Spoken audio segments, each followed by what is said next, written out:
Buenos días, jóvenes, ¿cómo están ustedes? Buenos días, ingeniero. Muy bien. Antes de empezar con este otro nuevo tema de estructuras, vamos a dejar claramente establecido algunos conceptos que son del todo general, que nos sirven para cualquier tipo de estructuras, sean zapatas, sean vigas, sean columnas, sean pórticos, sean pilotes, lo que sea. Muy bien. En otros países, como Brasil, seguramente en Argentina, van a encontrar ustedes que gran parte de las edificaciones se hacen en base a estructuras metálicas. Si va a los Estados Unidos, va a ver que los parqueos tienen estructuras metálicas de grandes dimensiones que permiten salvar grandes luces sin apoyos intermedios.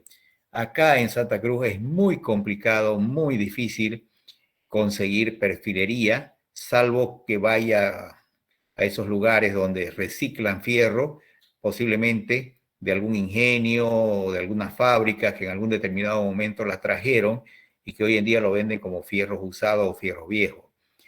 Entonces, es muy difícil, por eso es que básicamente los cursos que nosotros damos se circunscriben a la ejecución de estructuras de hormigón armado. Hoy día vamos a ver todo lo que se refiere a una estructura de hormigón armado. El hormigón, todo esto les había pedido a ustedes que tengan una libretita en la mano para tomar algunos apuntes que no están en las láminas.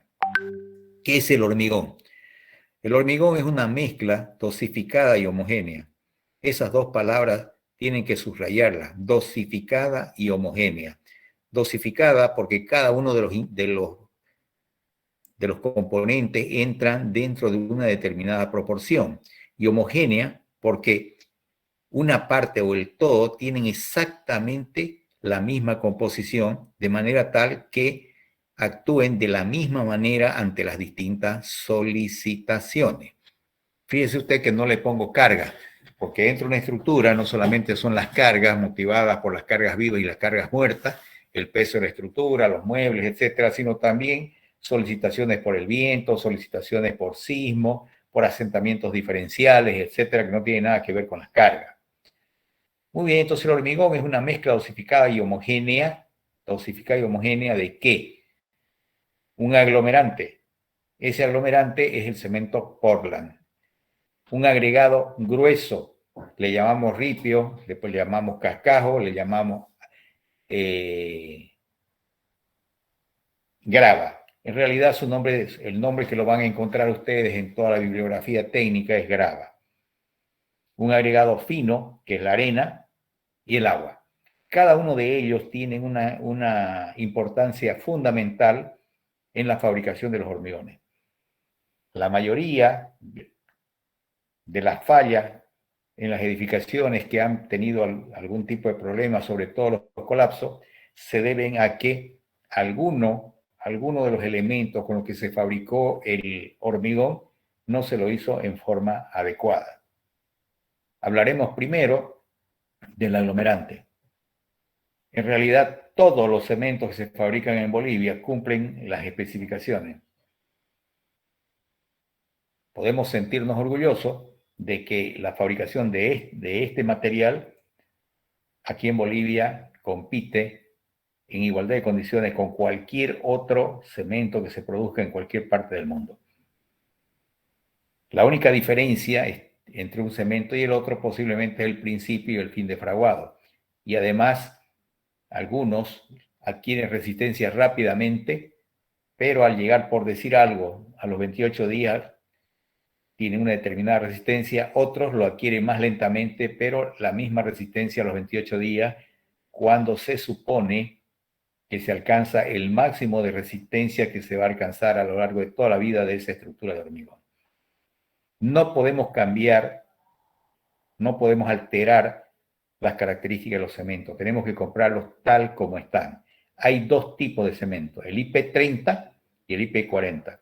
El IP40 es más caro, el IP30 es más barato. El IP30, que se puede lograr 30 megapascales a los 28 días, y el IP40 hasta 40 megapascales. 30 megapascales son 300 kilos por centímetro cuadrado y 40, 400 kilos por centímetro cuadrado. ¿En qué caso utilizar un cemento y en el otro va a depender del tipo de estructura que yo esté haciendo? Seguramente en puentes, en pórticos, eso que se van a hacer y que se han hecho, en los pasos a nivel, a desnivel, seguramente las exigencias son de un IP40. Pero para estructuras de edificios normales, comunes, con el IP30 es más que suficiente. Los vidrios. Con el IP30 es más que suficiente. ¿Qué características tiene que tener el cemento? No tiene que tener una hidratación previa. El cemento Portland es higroscópico, es ávido de agua. Si usted deja una bolsa de cemento en su cuarto donde no hay goteras ni nada, al cabo de un cierto tiempo va a comenzar a endurecerse y después de 6 meses va a aparecer piedra. Sencillamente, ¿de dónde sacó la humedad? Del medio ambiente. Por eso, uno de los elementos fundamentales, pregunta de examen, que hay que hacer con el cemento es que tiene que tener un buen estacionamiento, hay que estacionarlo bien. No se pueden estacionar filas de más de 15 bolsas de cemento, jamás sobre el suelo y separadas entre fila y fila para que pueda circular el aire entre ellas. Para que ustedes tengan una idea, en estructuras muy complejas, como pasó en el Chocón Cerro Colorado, en Itaipú, directamente la fábrica de cemento habían puesto en el lugar una moledora de clínker. Ya saben que la fábrica del cemento Portland es el resultado de qué? Del moler el clínker y agregarle yeso. Entonces, para evitar que haya una hidratación previa, el clínker se lo molía al pie de la obra y de ahí iba directamente a la fábrica donde se procesaba el hormigón y directamente de ahí iba a la estructura que obviamente se había diseñado para utilizar este material. ¿Cómo puedo determinar si un cemento ha tenido o no una hidratación previa? Lo puedo determinar mediante un tamizado. Hay una serie de tamices normalizados, lamentablemente, cada vez se habla de que en la facultad íbamos a tener un laboratorio, hasta ahora se lo hace. Hay un tamiz que va desde una malla muy gruesa, de 2 pulgadas por 2 pulgadas, por decirle algo, hasta una malla número 200, tamiz número 200, que son 200 huecos por cada pulgada cuadrada. 2 centímetros y medio por 2 centímetros y medio tiene 200 agujeros. Por ahí tiene que pasar el cemento. Si el cemento no pasa por ahí es que tiene una hidratación previa. Y cuando la fiscalización es muy eficiente, inmediatamente le rechazan todo el lote.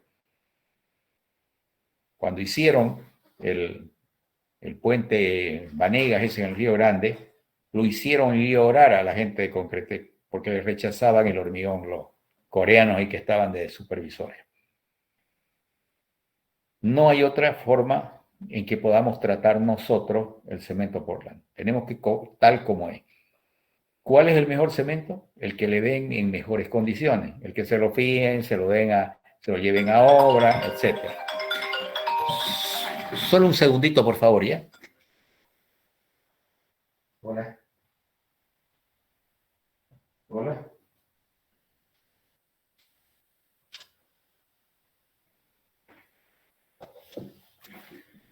Entonces, quienes le den mejores condiciones económicas, en algunos casos se lo llevan ahora, en otros casos se lo dan a 45 días, pero cualquier cemento, sea Fancesa, sea Canva, sea Warner, todos cumplen la norma.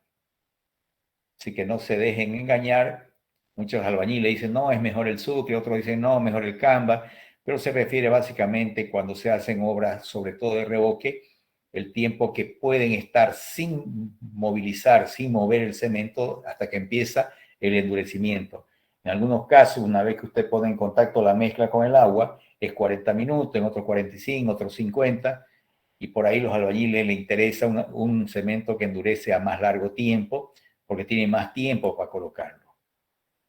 Ese es el cemento. No hay otra forma.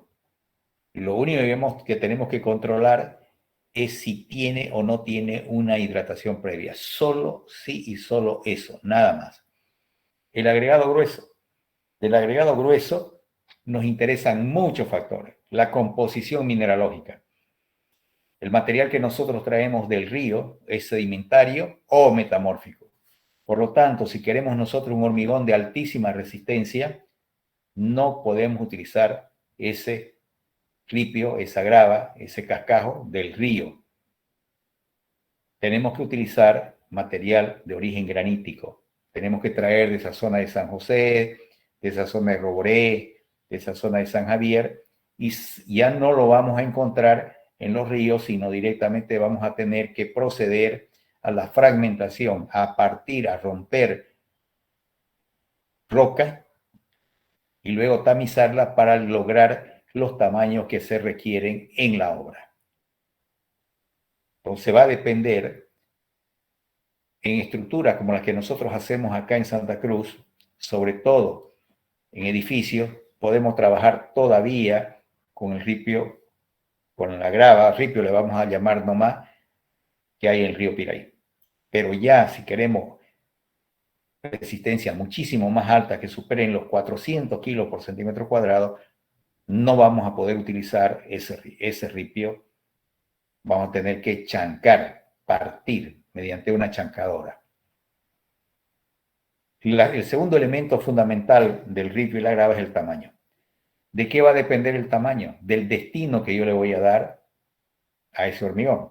Si yo quiero hacer un hormigón solamente para poner la carpeta de compresión en una losa, que son 4, máximo 5 centímetros, no puedo utilizar ripio de 2 pulgadas porque obviamente sobrepasa el espesor que yo voy a utilizar. Si quiero hacer una marquesina que tiene 5 centímetros o un balcón y tiene todavía una armadura imposible que yo pueda utilizar ripio de 1 pulgada, tengo que utilizar de 3/4 porque tiene que entrar dentro del molde. Entonces el tamaño del ripio, pregunta de examen, va a depender fundamentalmente del destino que yo le voy a dar a la obra. Si yo tengo un cimiento que tiene 3 por 3 metros por 1 metro, yo podría utilizar ripio de 2 pulgadas, de 3 pulgadas, pero mientras más reducido es el espacio donde tengo que colocar el hormigón y más armada está esa estructura, tengo que trabajar con diámetros de ripio menores. El otro elemento es la arena. Hay arena gruesa, media y fina, desde 2 milímetros hasta 0.064 milímetros. ¿Qué arena voy a utilizar? Para hormigones no se puede utilizar arena media ni fina. Para hormigones se tiene que utilizar arena gruesa. Pregunta de examen. Mientras más gruesa es la arena, mientras más grueso es el ripio, menor porcentaje de vacíos tiene.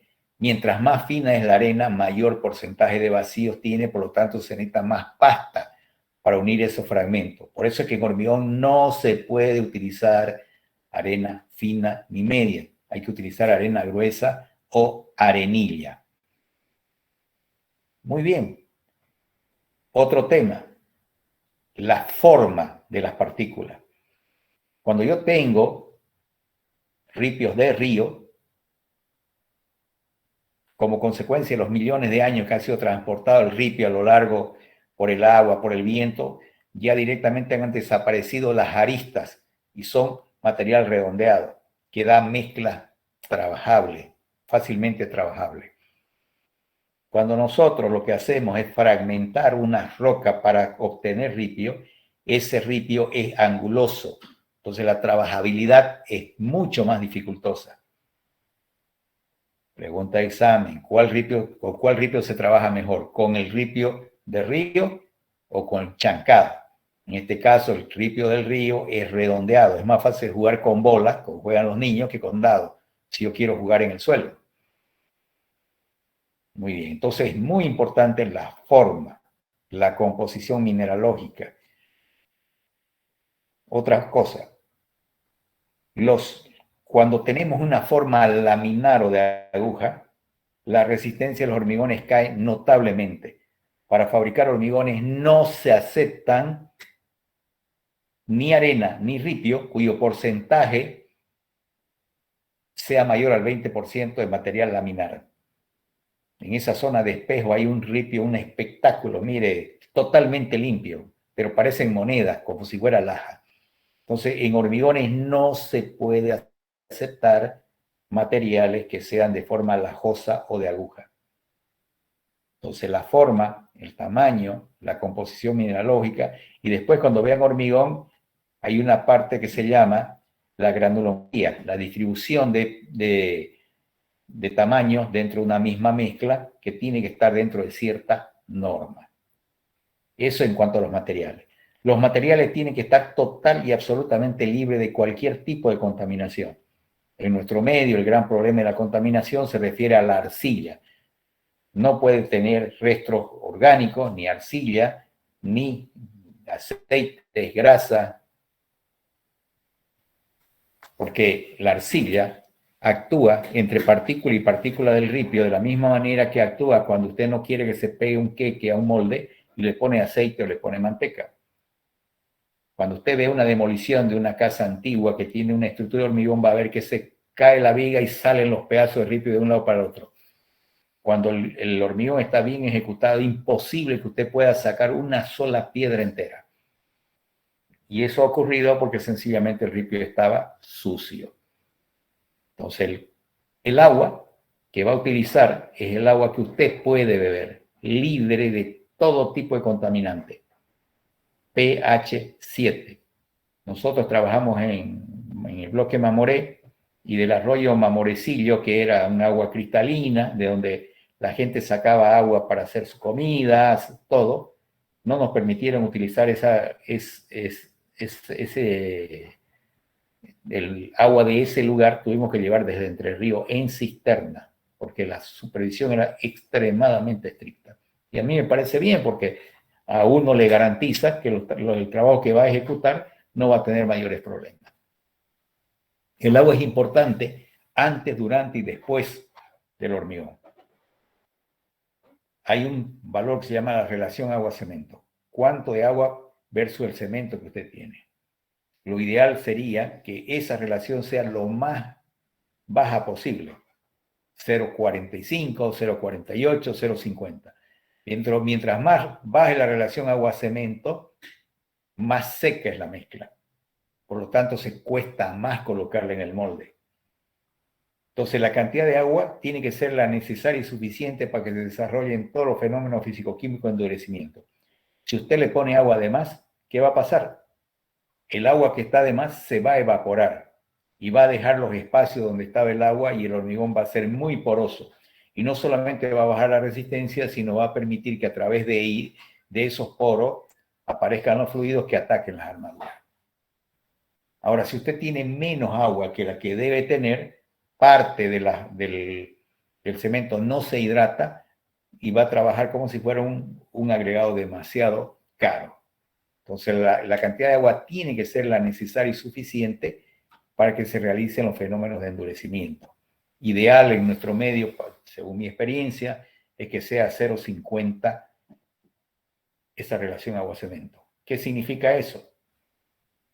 Si yo tengo una relación 0,50 y tengo 50 kilos de cemento, digamos, serían 25 litros de agua por cada bolsa, que normalmente un vaciado en una hormigonera común es una bolsa, debería ser 25 litros. Si usted le aumenta 1 litro de agua, se cae notablemente la resistencia. La resistencia depende fundamentalmente de la cantidad de agua.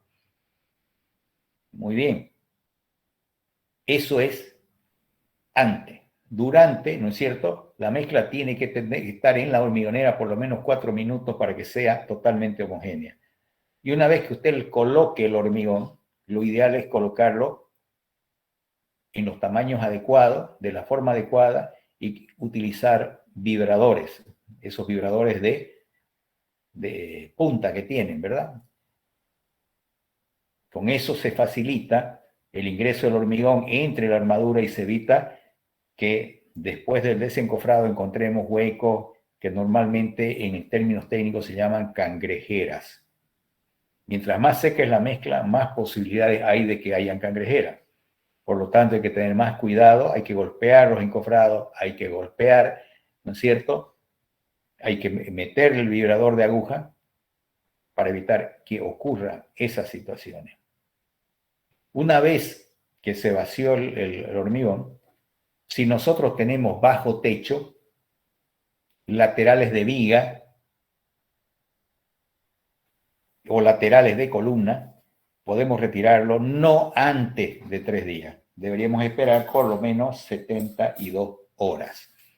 Sin embargo, si nosotros tenemos vigas de hormigón sometidas a flexión, que están apuntaladas, tenemos que esperar 28 días. Acá directamente a los 14 días comienzan a retirar los puntales y todavía el hormigón no ha logrado alcanzar toda la resistencia que debería tener a lo largo de toda su vida útil.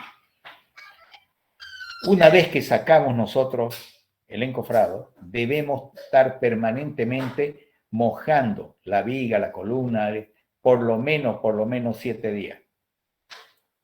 Para evitar, porque ¿qué es lo que ocurre? Durante esos 28 días en que el hormigón sigue endureciendo, requiere o necesita tener agua. Si le faltó agua, ya no se siguen desarrollando esos fenómenos de endurecimiento y ya la resistencia es menor. Ese periodo de tiempo en el cual el hormigón tiene que estar hidratado se conoce como el periodo de curado del hormigón. Si usted ve los pavimentos que hacen en la calle, lo hacen de noche para minimizar la evaporación del agua. Y aparte de eso le colocan un producto que se llama antisol, es una película que evita que el agua se evapore. Entonces, muy importante el curado. En el caso de los puentes que hicieron ahí en el nuevo, tanto ahí en el puente Banea como el río Piraí, el paralelo ese al puente viejo que había antes, las encarpaban las vigas, que eran prefabricadas, y durante 28 días las tenían directamente con vapor de agua para garantizar que se realicen todos los fenómenos de endurecimiento durante ese tiempo. Hay un ensayo muy interesante, que es el del cono de Abrams, para determinar más o menos cualitativamente, no cuantitativamente, si la mezcla es seca, es fluida, es plástica, fluida o aguada.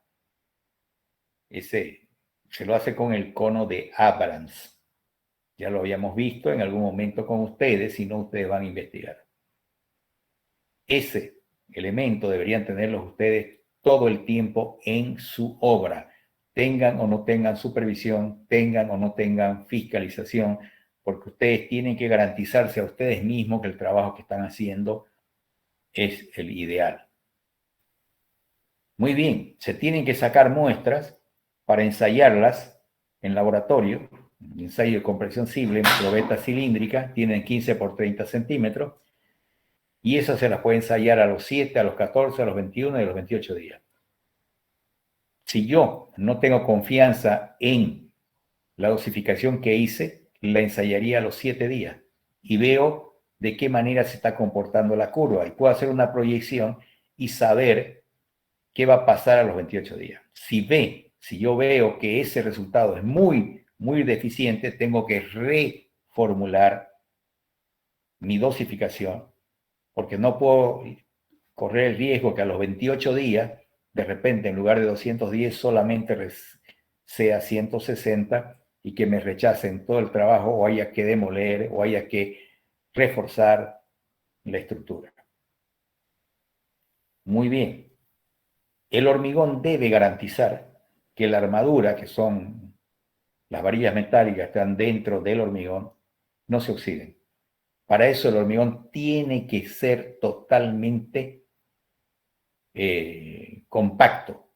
Si tenemos hormigón poroso, va a ingresar el agua o los fluidos que pueden atacar a la armadura se va a oxidar la armadura y obviamente va a perder resistencia. Para garantizar, aparte de eso, se requiere tener un revestimiento. Dependiendo de la estructura que nosotros estemos colocando y de la posibilidad del riesgo de eso que le estoy avisando, es el espesor de las galletas.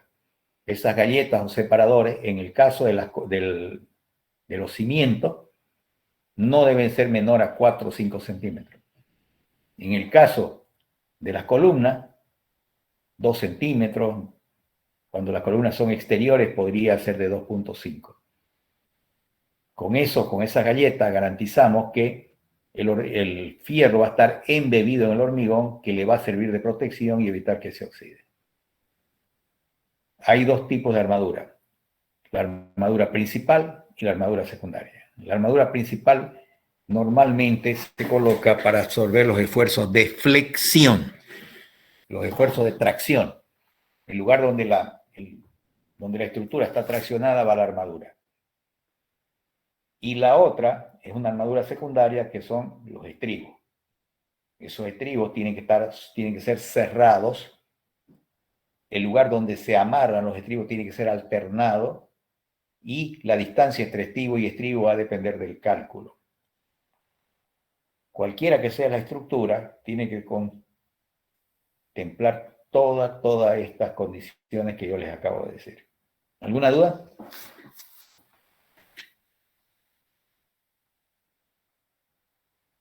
Ingeniero, una pregunta. ¿La separación de los estribos es según a la... El cálculo. Ya. Absorben esfuerzo de corte y disminuye la longitud de pandeo en columnas.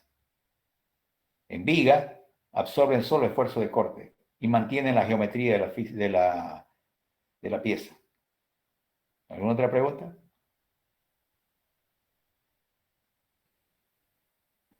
Muy bien. La próxima clase ya vamos a empezar a ver, por ejemplo, ¿ve? Aquí estamos lo que estábamos viendo, las vigas, las columnas, ¿no? Entonces vamos a ver las distintas formas. Lo vamos a ver la próxima clase. Que tengan buenas tardes. Buenas tardes, ingeniero. Hasta Hasta luego, luego, ingeniero. Chao, chao. Hasta luego, Hasta ingeniero. luego.